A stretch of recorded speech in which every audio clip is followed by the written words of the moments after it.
we do stand behind our product 110%. And that is so important in Hawaii because your reputation sinks quickly if you're not a company that is trustworthy or has integrity. Welcome to Friends of Build magazine. I'm your host, Ted Bainbridge. I've been traveling the world and working in publications for 30 years. In 2016, we launched our first issue of Build magazine, a publication dedicated to high-end home construction, renovation, and the innovative experts that make this possible. This podcast was created to have some fun and explore those who have taken on the challenge of building luxury homes in demanding locations. From navigating logistics in construction to excavating the earth, we want to learn more about these people and how their projects became cover-worthy. So sit back, relax, and enjoy the show.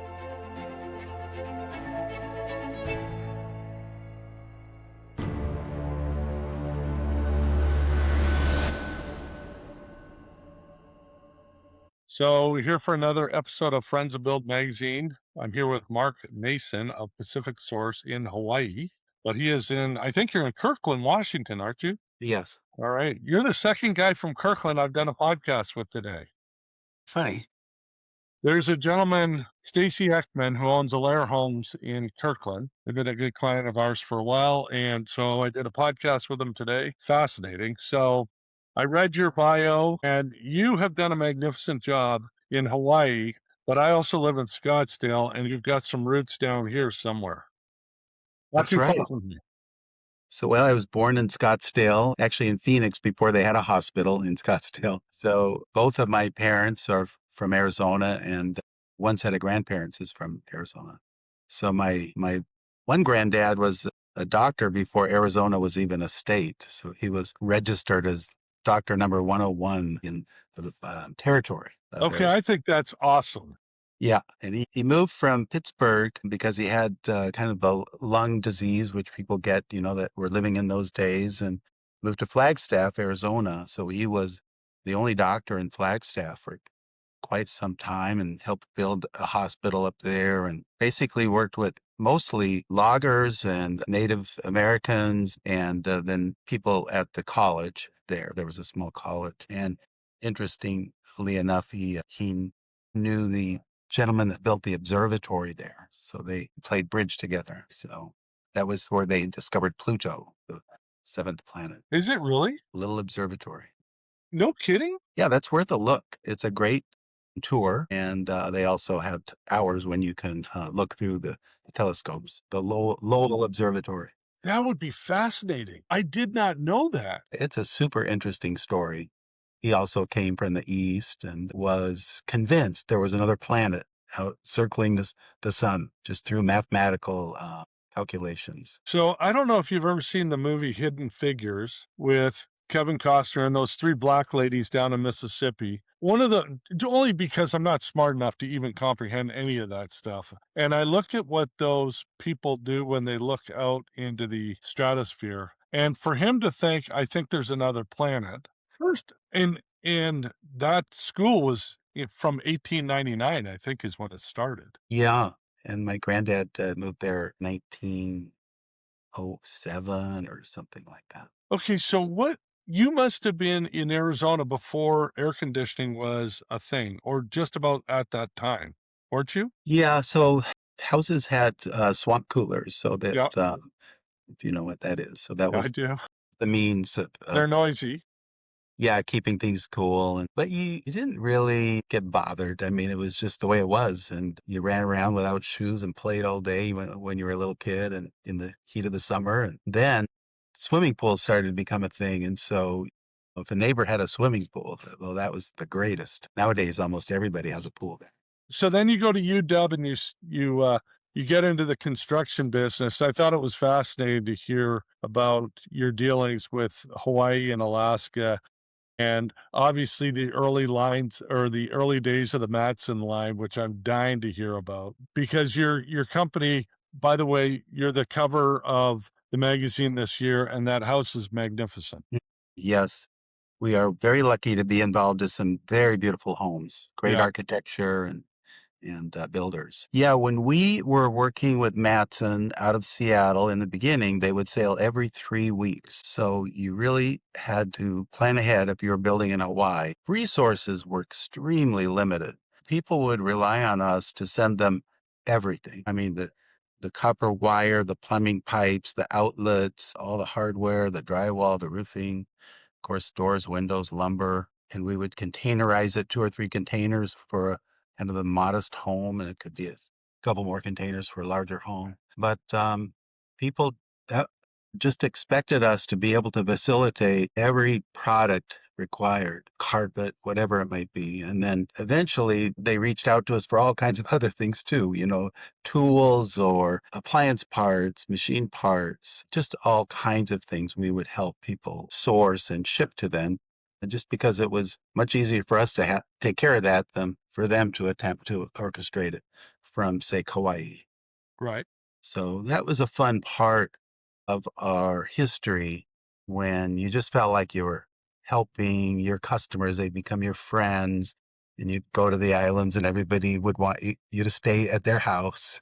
It was just a very fun time. So my in-laws are from Vancouver, Canada, and they bought a place in Maui, up in Kihei in 1969. It was a dirt road, Mark. You probably remember it well. Yeah, just wild. I mean, eventually, of course, they built the highway behind.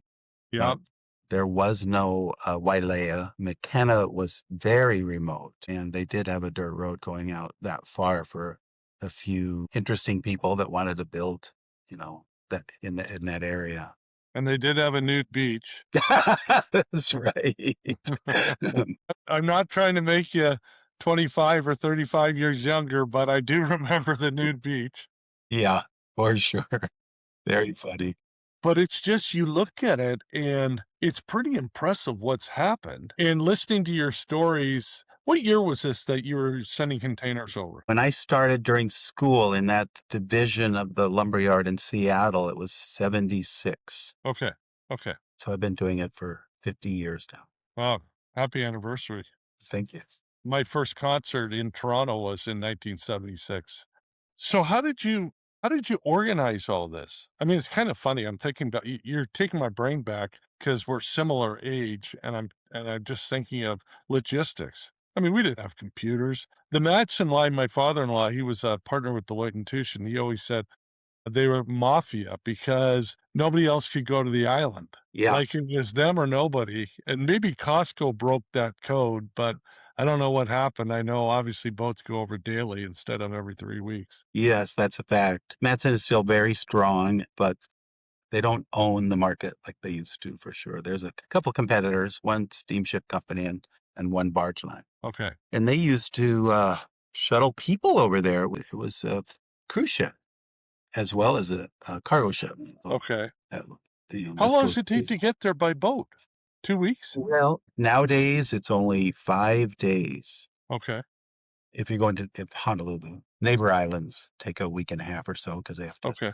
unload and reload. Have you ever done it by boat? No, I've never have. You can orchestrate it, but it's not a luxury liner like it used to be. Yeah, so the logistics were interesting. We would just gather the materials together and load them inside of a container. At the time, didn't even have a loading dock. You'd climb up in the container and throw all the materials in and pack it as tightly as possible because in those days the freight was very expensive and by comparison to the value of the materials. So, but the customer said we're saving so much on the materials, the freight is no problem. So we really were helpful to them to be able to afford to build us a modest home. So yeah, and eventually, of course, the Costco's and the Depot's and the Lowe's and Walmart's all ended up in Hawaii. And that was very helpful to the residents because things were much more affordable all of a sudden. Yeah. A gallon of milk was affordable, whereas Yeah. before, it's like Yeah. crazy. Okay, so when did people start building you mentioned modest homes. When did it turn from modest to I don't even know the word. but luxurious. Let's start with that. The homes there are magnificent now. Yeah, they keep getting more and more luxurious and larger. So if you've been in Wailea, where the golf courses are, those Yes, older homes along the golf course, that was the luxury level. And that kind of opened up a whole new episode of people wanting nice homes in Maui. And Kauai, there really weren't developments like that. It was just somebody would own a beautiful 5 or 10 acre parcel up in the North Shore with beautiful views, and they would build a nice home on that. up in Uh, Princeville. yes, Yeah, Kilauea, most of this it was Kilauea. This is before Princeville town and all that. And you remember that most of Hawaii was agriculture, so these were all cane fields and pineapple fields that eventually were opened up to development. And so the ag land became often 5 or 10 acre parcels and people would build a nice home on. And so that made a big difference when that ag land was transitioned to residential and people could buy these beautiful sites, as well as like Wailea, a planned community where they had lots of beautiful home sites with views, golf courses, and these kinds of things. So that really brought more people onto the islands. In Kona, there was a few gated communities that started maybe 15 years later, and those became very popular because of the security sort of factor there. You could leave your home and come a few weeks a year and not have any worries about it. Charles Schwab kind of led the way in the Big Island with yeah. building a beautiful home over there, and then lots of people loved that idea. Kauai, there's a couple of big developments, Kukui'ula and Princeville. People like those. Of course, nice restaurants came and all the other amenities that people enjoy. Maui, there's Kapalua, beautiful, beautiful area on the north side of Maui. And that was all ag land with pineapple. And then they started opening that up to home sites. So I think partly was that the developers led the way, but also in what in the beginning with us, it was just somebody buying an oceanfront lot or 20 acres with beautiful views and building a beautiful home. And they were kind of pioneering the way, so to speak, of development in Hawaii. But yeah, in the beginning, it was mostly modest homes. It was the far majority of what we sold were more modest. And then now there's a lot of options for that kind of affordable builder, and he can buy products on island.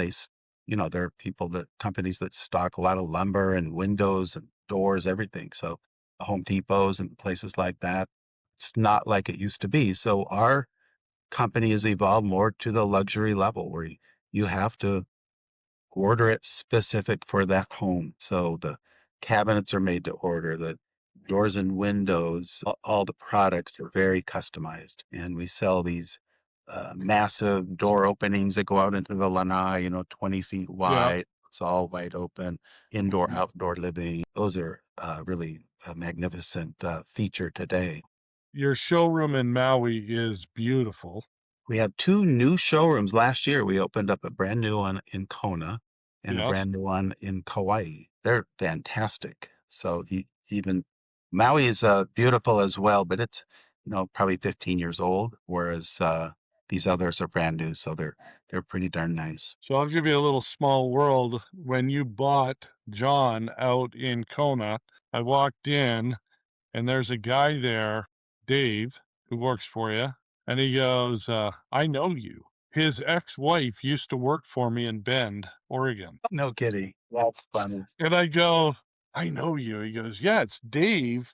I was married to so and so and she worked for you. I go, I knew I remembered you. It is a small world. Yeah, that's great. Yeah, we love Dave. He's a really good guy. Oh, he's a great guy and a great artist. I don't know if you've seen his art, but he's Yes, we have fantastic. his artwork's hanging up in the showroom. It's really I nice. know. So why I want to go back to Kauai. Why is it and Zuckerberg's obviously building a big compound, which you guys are probably involved with. Why is it that Poipu didn't take off the way that Princeville did? And yet Poipu's the dry part of the island. It's got quite a good couple of good golf courses there. Well, so before you get to Poipu or right there in Kaloa, there's Kukui'ula. Have you driven through Kukui'ula? You kind of have to know where you're going to get into it. It's not like right on the main South Okay. Road there, but it was a very large agricultural area going up the hill on Kauai. And back in the day, from the lower road, you could see that whole hillside of sugarcane. So A and B, Alexander and Baldwin owned that land and sold it to a developer out of Arizona. And so I don't know how many acres, it might be 2,000 acres. It's very sizable, but it's a very established luxury development. There are beautiful homes in there with beautiful views, but it's not quite as apparent, as when you drive through Wailea, for instance. So it's there. You just probably haven't driven through it. But there's, 10, $20 million homes in there. Just crazy, isn't it? Yeah. Yeah. It's amazing. And it's some of the homes that people live in, just maybe a month a year. Yeah, no, it's crazy. I was in the Yellowstone Club last week. Same Oh, deal. wow. Up in Bozeman. Same deal. They're in there a month a year. That's it.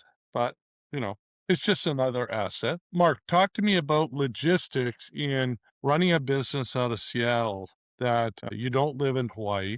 Obviously, you go over there on business regularly, but is it difficult to do? And how many facilities do you have in Hawaii? Is it 4? Yes. Okay. Yeah, in the beginning, we didn't have any facilities.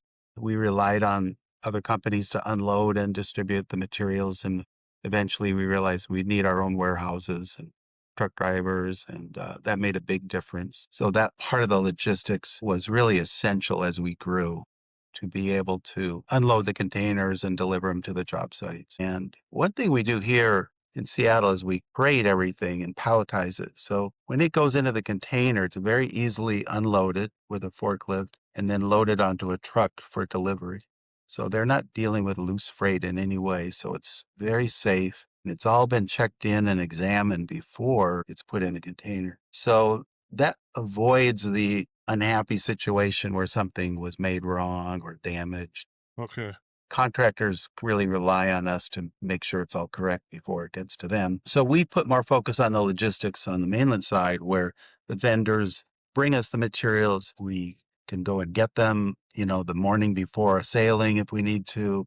So it's a bit more reactive where we can make things happen because we are here. And then whereas the companies that are located in Hawaii are more relying on other companies, the vendors and the shipping companies to kind of take care of their logistics.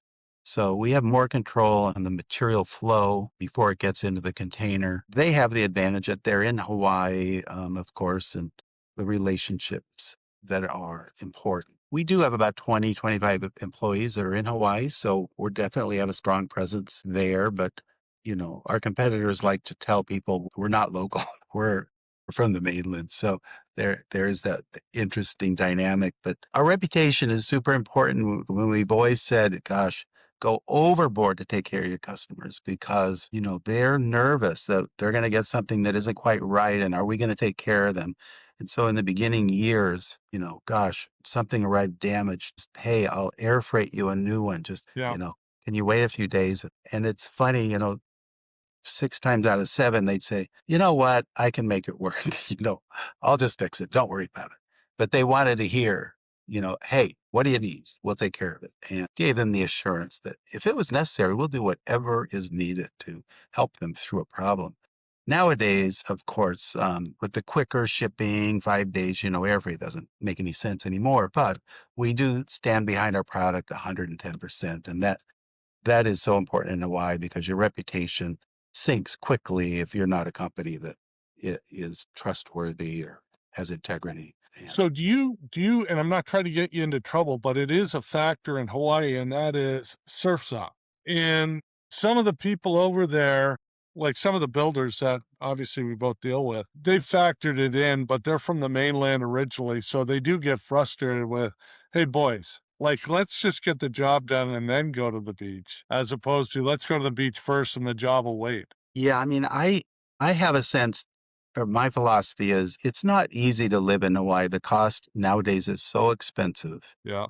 And so if people want to enjoy the surf, they deserve it, and job will get done and try and not stress out because you're living in Hawaii for a reason. And so when we see new transplants, a builder or whatever, and they're getting uptight, it's like, no, you just got to relax because this is the culture, and you love the culture. You got to love all of it. You can't just love parts of it.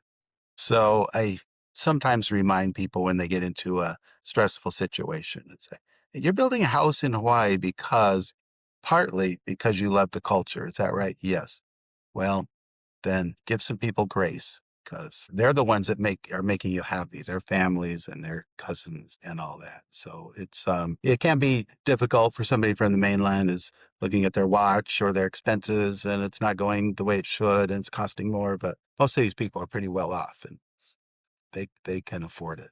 Okay, so that sounds like a lot of wisdom. I can't imagine 30 years ago you were that patient. Well, 30 years ago, people were in less of a hurry. The folks from the mainland weren't quite as on a schedule. They weren't? I don't think so. No, I mean, Okay. hey, when it takes every 3 weeks to ship stuff, you Yeah, you that's can't be in true. too much Fair of a enough. hurry, and you don't have many other options, and you're kind of lucky just to find a builder. Yeah, there was more understanding. Nowadays, I mean, it is becoming more and more like the mainland, especially in Oahu. It's a big city now, and big high rises and a lot of density and traffic jams.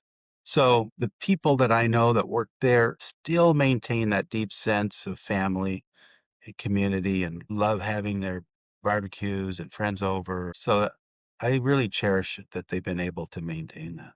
So, what are you most excited about with your business right now? Well, we have a very good team, and it seems like over the years, we've gotten better at training, better at hiring, a bit more willing to take the risk of hiring more and more staff in Hawaii, trying to manage them from afar. And it's worked out very well. I mean, we believe in giving people a lot of freedom and that they will be responsible and accountable. And of course, we reward them for their successes. And that's a big part of why we're successful is because of people, they don't leave Pacific Source, they retire from Pacific Source, but we just have a very loyal workforce and team.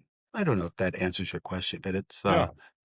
it just seems like our team improves every year and they get more knowledgeable and better relationships, tighter relationship with our customers and our vendors. We're great to work with and vice versa. It's a very enjoyable collective team because everybody's pretty darn happy, not too much stress.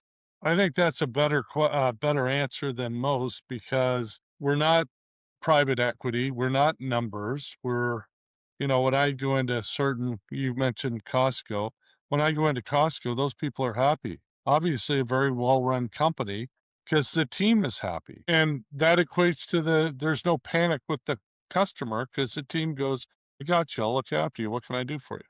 Very true. Yeah. Yeah. Yeah. I love the Costco story. It's just fantastic. Yes.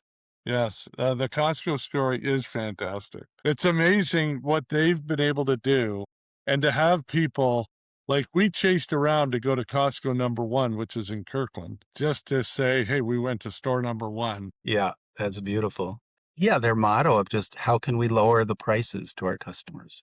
And Yeah. how can we give our employees, more money than our competition and make it a better place to live and give them health care, these kind of things. It's pretty remarkable. So I did not check. Forgive me. I should have done a little bit more homework. But do you do any work in Seattle? You worked at the lumberyard when you were in school, but do you have any business connections in Seattle? Hawaii, 100%. It's just a place to call home. It was a conscious decision, actually, because we could sell locally and we could sell in other kind of resort areas that are building these resort communities. But I just felt like I love Hawaii. I love the people I work with, and it's enough. It keeps on growing. It keeps on expanding in terms of the potential market. So I'm not the kind of business person that just wants to grow, grow, grow, and how much wealth can I accumulate? That's never driven me. So it's a big enough market. It's challenging enough. So we just decided there's great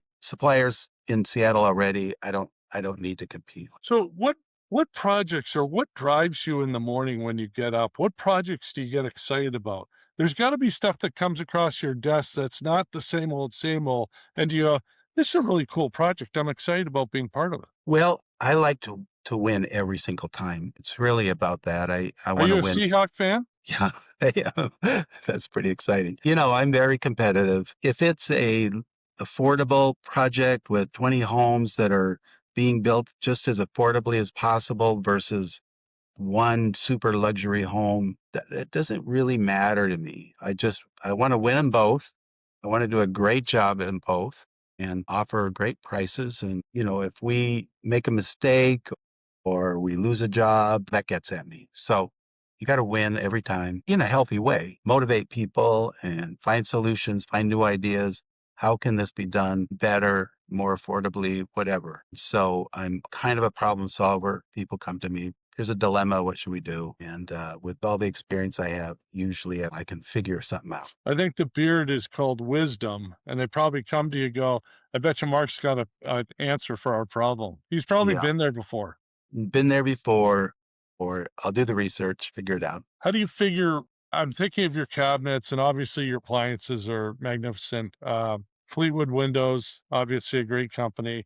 How do you choose what lines and how often do you add new lines, and where do you get your cabinets made?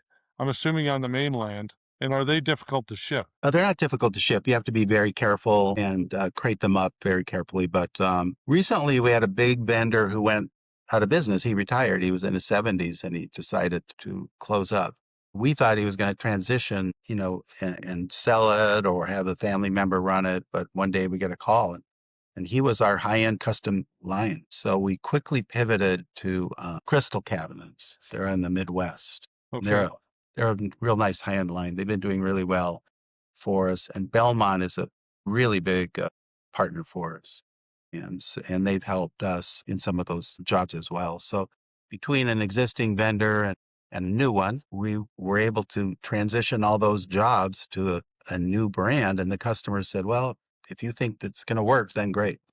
I thought it would be more of a, "Are you sure?" People would be nervous, like, because this other company that we used to do business with, Aristocratic, that we've been selling their product for decades. We had to quickly figure out a plan B. But those are our two main lines now. So what was your process, Mark? How did you go through it in order to pick those guys? And how long did it take? Like, did you feel pressure that I gotta get a solution tomorrow? Yep, absolutely. We had to get a Okay. decision tomorrow. So I knew about Crystal and knew that they were a good manufacturer, and we orchestrated a Teams call for the next day. And I said, I got a couple $1 million worth of orders. I need a new supplier, and it's got to be of the highest quality you can produce. They said, we are up for it. We can do it. And they have. They've done really well.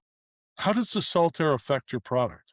Like, there's some logistics, right, that cause problems? Yeah, the biggest problems are, of course, metallic products, that can corrode. So if you're right on the ocean and you've got the surf spray kind of coming in like a fog, that's the worst case scenario. And you need to hose down the outside of your house. The windows and doors need to be hosed down all the time, Yeah. or you'll eventually start getting corrosion. So when we know of those job sites, we recommend different kinds of products that won't corrode.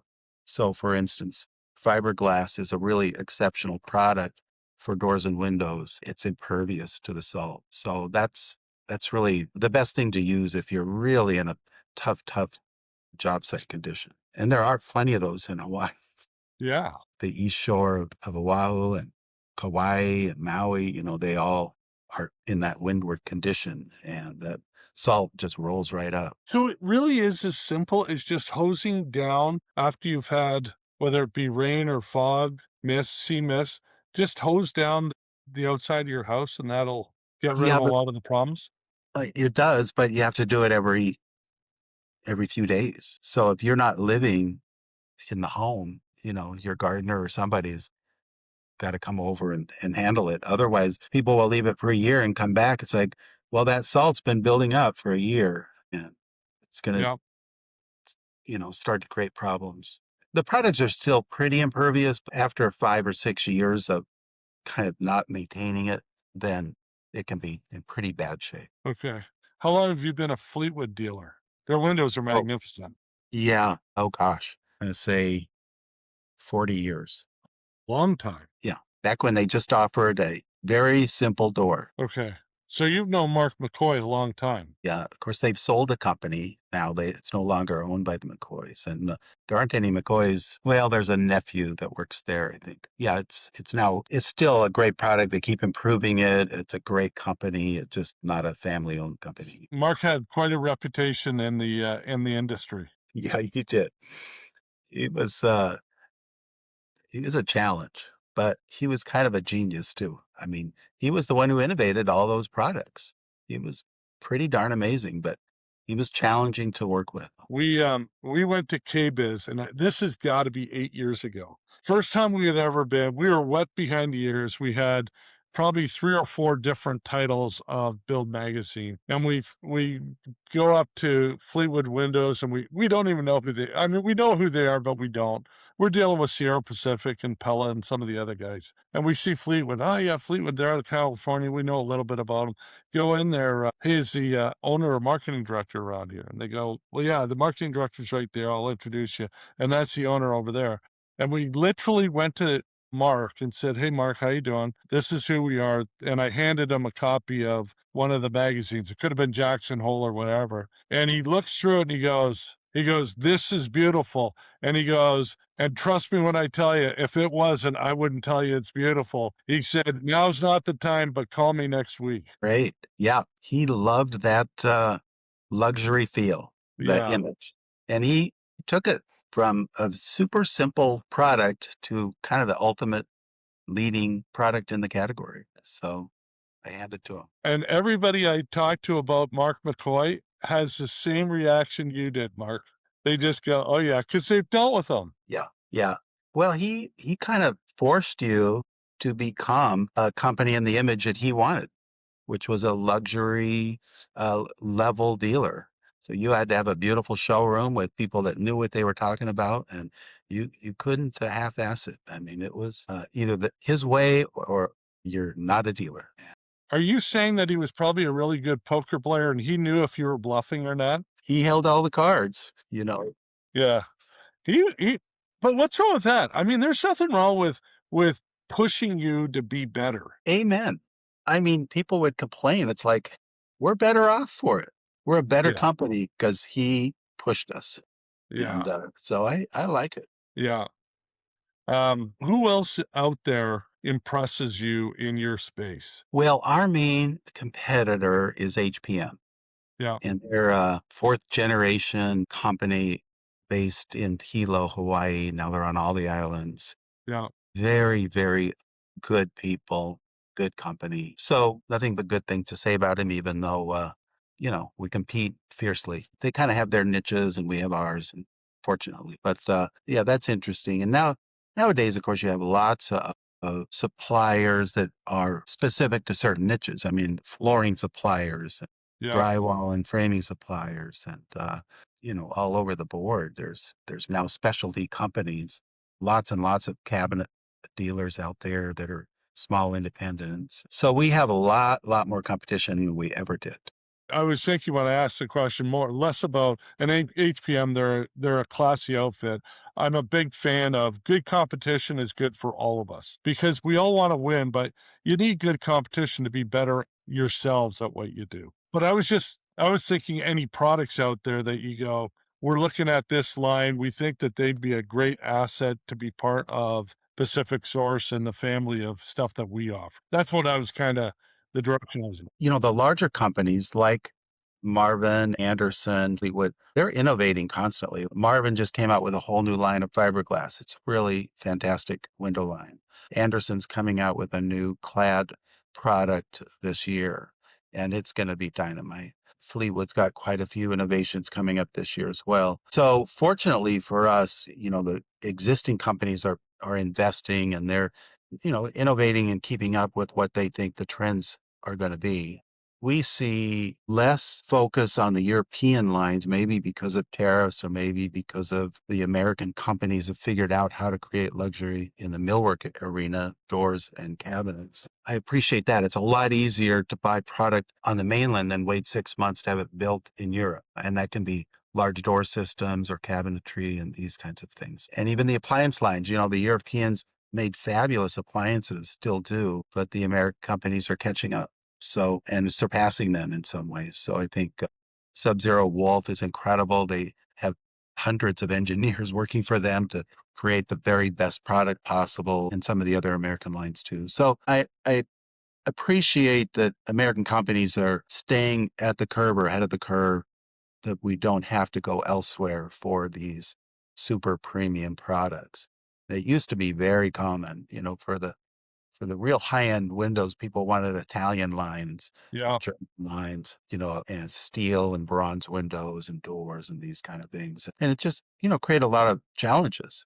So nowadays, when you can deal with somebody in LA, it's much, much better. I've been very impressed with what I'm seeing out of Anderson, and I've been a little shocked, like pleasantly shocked, because for a long time I just felt like they might have been resting on their name and their product became a little vanilla, if that's a fair statement. And now what I'm seeing is a significant increase in their level of sophistication. Yes, that's very true. And, they owned that market on the East and Midwest with Yeah. their vinyl clad product. And it was a good product and very kind of affordable in a way. But you're right. They really innovated. And I'm excited to see this new E series that's coming out this year. And Marvin is also just exceptional. They've come out with, quite a few things that are great. So, yeah, we're, I guess, in the way of products, we feel like the factories are keeping up with what they need to do. Whereas there was a period of time when that wasn't the case. These small window openings for Hawaii just weren't cutting it. The architects wanted big, big openings for Yeah. windows and doors, and now they're making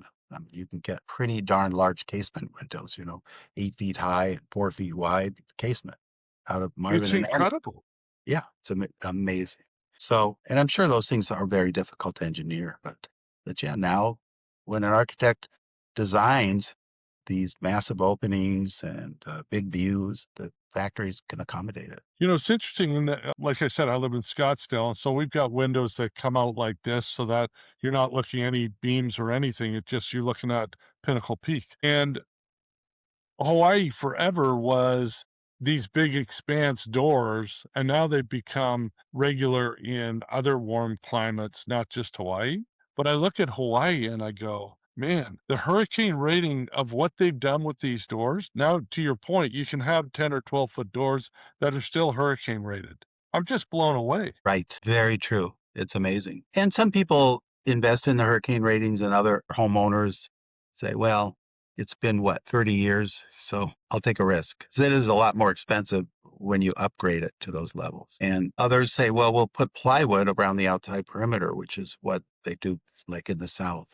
Right. And that's not a terrible solution either. It's not a very Yeah. attractive one. Well, but you rarely have to do it. I mean, the hurricanes are they have scares, right? Every year they have a scare, but it's never to the point really where they're sheltering these homes. So, Mark, do they ever put hurricane shutters in Hawaii like they do in Florida? Nope. It Okay. doesn't work for the big openings. The shutters aren't accommodating the real large openings. They do make this screen product, which doesn't look that attractive because you have to have all these fasteners around the perimeters. Super heavy duty fiberglass mesh product. So that's kind of worth considering if you felt nervous about the hurricane. But Okay. I don't know. They all have insurance, and I think they're just willing to take the risk. I know it's kind of like you guys in Seattle. Every once in a while, there's an earthquake, but not very often. That's right. I Thank God. remember the last one, and it was, when was it? It was 94, something like that. We felt it in Vancouver, and it was a pretty big earthquake. Yeah, I know. They say one of these days there's going to be a massive one. It's like, oh boy. They've been saying that forever. I know. And they're going to be right at some point, but it might not be on the horizon. Yeah. We all have to take the news with little grains of salt. Yeah. So true. Yeah. All right, Mark, I'm going to let you go. I appreciate your time. You've got a phenomenal company, not just because you got Dave, but obviously your leadership helps tremendously. So thank you. And thanks for being on the cover. It's beautiful. We appreciate it. Okay, thank you. Bye. Thanks so much for listening. If you've enjoyed the show, please subscribe wherever you get your podcast and leave us some feedback. We'd love to hear from you. You can find everything discussed in this episode and more in our show notes below.